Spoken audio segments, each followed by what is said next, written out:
Since the implementation of farming and genetics, people have been chasing that perfect god clone, the perfect 3 Ys and 3 Gs on any given seed within the game. And if you've tried it, I'm sure you know that it's difficult when breeding to get to that perfect clone. Well, today I'm going to show you a tool that I use on a weekly, if not a daily basis, in order to make sure that I get that perfect 3 Ys and 3 G clone. Hey everybody, welcome back to Rust Admin Academy, where I'm teaching you everything that you need to know about owning and operating a successful Rust server. On this channel, I do plugin reviews and tutorials, plus like today, I want to show you some of the tools that I actually use on a regular basis to help make my Rust experience, as well as the experience of the players in my community, that much better. So if you're brand new to the channel, consider subscribing so that you stay up to date on everything that we're working on. And of course, you'll get notified as soon as I upload a new video. If you want to help what I'm doing at Rust Admin Academy, head on over to SRTBULL.com or rustadminacademy.com and check out the membership program that I have going on over there. It gives you exclusive access to a Discord that is only myself and the other premium members. It's a very exclusive community of people that have chosen to support what I'm doing. All right, so one of the first things that I want to touch on before we get into anything Rustbreeder related is the difference between the two different lights that are available within the game. So you'll notice that I have these flat horizontal lights here. These ones work for farming. As I'm sure you know, it's just a skin for the regular ceiling light. However, those angled ones that you see up in the corners right there, they do absolutely nothing for farming. They do not generate any light. I mean, they do generate light, but not as far as your crops go. And I'm only letting you know this because I made the huge mistake of wiring up over 200 of these lights thinking, wow, these look really cool, and they stay out of the way of my sprinkler systems, only to find out that they don't actually produce any light as far as your crops go. So don't use any of the angled fluorescent lights, only use the ceiling light, or if you want to, you can use the skin that is now this horizontal fluorescent light. Okay, so now we have to decide what seed it is that we want to chase the god clone for. And now in my case, I've already done red, green, blue, and yellow, and now I want to do white. So the first thing that I have to do is plant an entire crop full of white seeds. So I've got just over 500 seeds in my inventory there. I'm going to take it to my fancy seed box, and I'm going to convert all of those berries into seeds. There we go, just like that. So now I'm going to go through and plant this entire field full of white seeds. I don't expect you to sit around and wait for it, so I'm going to edit this part out.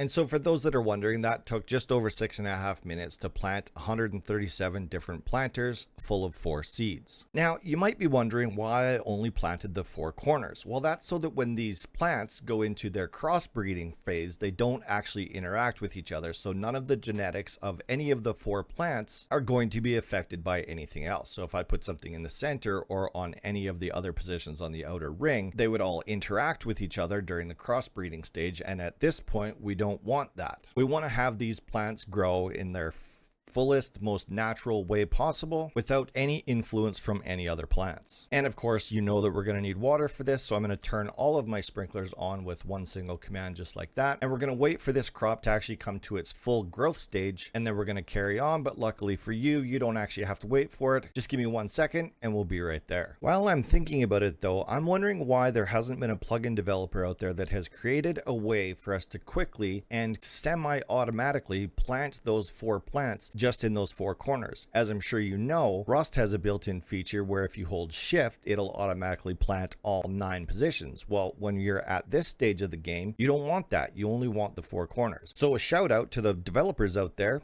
Let's see if we can come up with a way of just planting the 4 corners of a planter. So a good example of what I was talking about during the crossbreeding stage is happening right in front of us right now. So if there was a plant in any of the 3 slots next to this one that I'm looking at right now, it would be influenced. The genetics of that plant would be influenced by the ones that are next to it. But because there's a space all the way around this plant, the genetics are not going to be affected. All right, so now that some of my crop or most of my crop has gone through all of the stages of growth and are now at the ripe stage, I need to start going through and deciding if I'm going to clone it or if I can just harvest it and turn it into seeds again later or use it as food. So what I like to do is I go through each individual plant and I look for the ones that have genetics of at least 5 greens. If you find one with 6 greens, definitely you want to clone that one. But 5 green genetics is good enough for me for what we're doing for Rustbreeder. So this takes a little bit of time, and yes, you have to go inspect each plant. You don't want to go through and harvest all or clone all. If you're working with just a really tiny field and you only have a couple of planters in there, maybe you would want to grab plants that have more than just the one red genetic marker that I'm talking about right now. But because I have a giant field, I can be a little bit more picky and only choose the ones that have 5 greens and 1 red, or 6 greens. So I'm going to go through and do all of this. You don't have to sit here and watch all of this. I'm going to edit this part out because this does take a little bit of time. And for anybody that is paying attention, yes, it is an hour and a half later. I have legitimately waited that long before I started recording this section of the video. So this is a long process.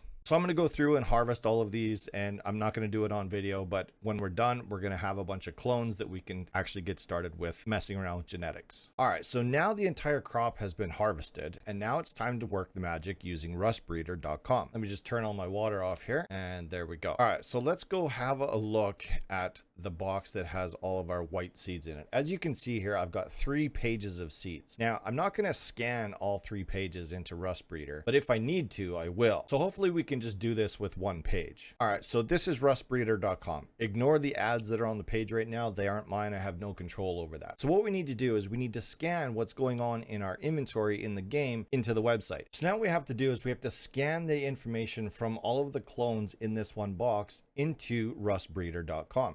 And that process is super simple. All we have to do is click on this Scan Rust button. It's going to pop up a window telling you basically what needs to happen here. We're going to click on Scan, and then it's going to ask us to select a window, and we want to select our Rust game, of course. So click that and click on Share. Now, I want to see, I don't know if you can see the yellow border around my game, but you might get a yellow border around your game saying this is the screen that we're sharing. So now we just need to go into that box, and we need to start clicking on each one of these individual clones. But we want to make sure that we do it in order, and we want to make sure that the website is registering before we go to the next one. And there's a little bloop noise that you're going to hear. You may not hear it from my recording because I have my system sounds turned way down, but when you're doing this for yourself, you should hear like a bubble pop. So as soon as it registers up on the screen, we can move on to the next one. And depending on your system and how much load you have going on your system, and of course your internet connection, this could go a lot faster than what it's doing for me. All right, so cool. So we've scanned all of the 48 different clones that we've got in this one box into Rustbreeder.com. Now it's time to calculate. So we can stop sharing our screen and we can just deal with the Rustbreeder website. So once we're done scanning everything, we can click on this calculate button and just let it do its thing. So it's going to give you a bunch of different suggestions. Obviously, the most likely successful clone is going to be at the top of the list, but at the top here, I want to direct your attention up here. So this is where we get to decide which genetical traits we're actually chasing with these particular clones. So in my case, and in most cases, you want to have 3 Gs and 3 Ys. So then of course it filters everything down and gives you the strongest suggestion for which clone combination is going to end up giving you the highest likelihood of a result. And as you can see by my results here, this isn't particularly good. So let me just kind of explain what's going on here. So it says Gen 2 right here. We don't really want to be working with a Gen 2, especially not on this video. But what we can do here is go in. It's going to explain how you can get to that combination of clone. And by Gen 2, it's going to take you 2 generations of growth periods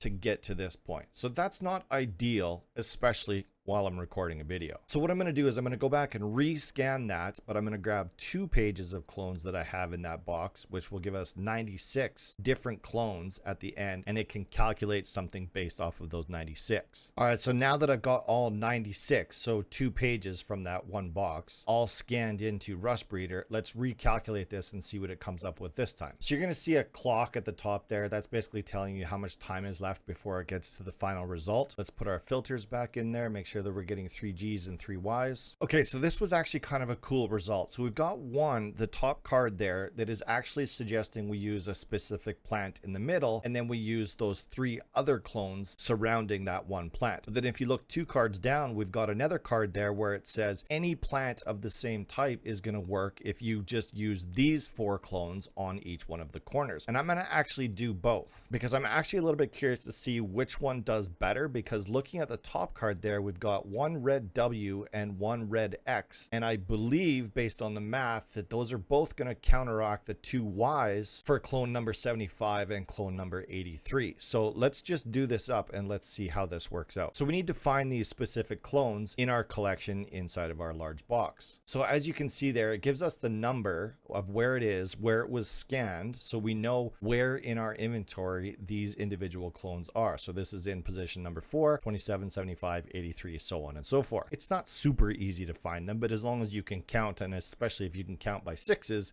it makes it pretty easy to find them. All right, thankfully I took a screenshot of that because my internet caved right there. Don't worry, Starlink is on its way and this problem should take care of itself. So now what we have to do is we have to find these 4 clones in that inventory box and actually get them planted out. So we're looking for clone number 4, which is obviously going to be on the first page, and it's this one right here. Let's just confirm that. HGGWYH. Yep, that's that one. The next one we need is number 27, GGHX HY, and then we need 75, GGYYYX right there, and then we need number 83, which is WGGYGY right there. All right, perfect. So let's go and plant this. So we've got enough to do 2 of these. So we've got the 2 that we want in the center. So we'll do one there, and we'll do one there, and we're gonna do this one in this corner, and this one in this corner, and same thing over here and over here, the last corner there. So we've only got the 4 clones that we're going to use for this particular crossbreeding. So we're going to let that one grow, but let's get this other one put together too. So for this one, we need number 73, XGHYYG.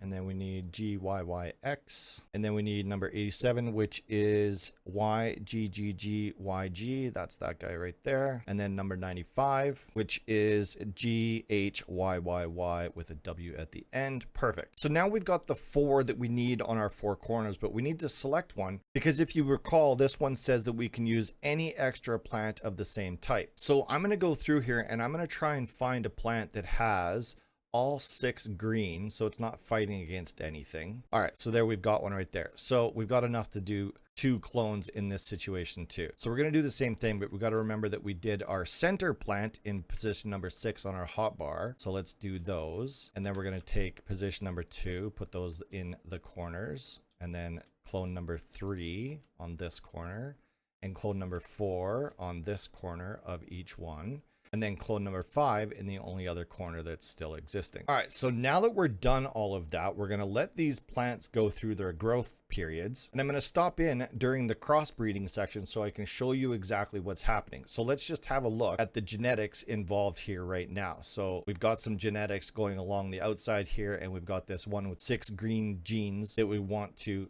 modify into our god clone. And then same thing over there, just with a little bit of a different setup, but we're still using the information from that same card that I showed you earlier. So we're going to let that go. I'll come back during the crossbreeding phase so that you can see what it's actually doing to that center plant. Okay, so here we are at the crossbreeding stage of our clones. So let's have a look at what's going on here. So what I suspected was going to happen is actually happening here. So you remember what I was saying where there was the red W and I think it was a red X. So we've got red W there, red X there. So because we had those 2 reds in the same location in our gene sequence, I didn't think this one was actually going to work. So as you can see by this result that we've got in our center plant, I was right. So what we're going to end up with at the end of this is GGGWYY.